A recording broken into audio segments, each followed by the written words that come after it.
Эти люди служат не только Всевышнему, но и своему Отечеству и народу. Впервые религиозные деятели Южного военного округа собрались во Владикавказе. 35 духовников принимают участие в учебно-методическом сборе специалистов по работе с верующими военнослужащими. В их числе священнослужители из разных городов России, в том числе и Крыма. Это представители как христианства, так и ислама. Никаких,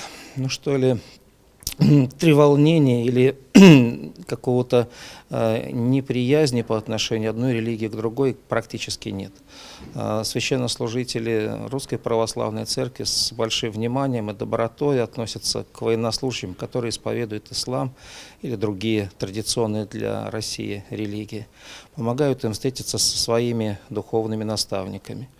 Поэтому я вижу, что такое правильное устроение военного духовенства в вооруженных силах, оно поможет в первую очередь людям прийти к Богу. Участники учебно-методического сбора обсудят актуальные проблемы армии. Долг специалистов по работе с верующими военнослужащими – поддерживать молодых солдат, воодушевлять и укреплять их боевой дух. Форум продлится 3 дня. Завтра в Южной Осетии священники проведут крестный ход, а 13-го представители духовенства возложат цветы к мемориалу «Город ангелов» в Беслане. Яна Гайгиева, Тинатин Музашвили, Азамас Шипшев, Осетия ТВ.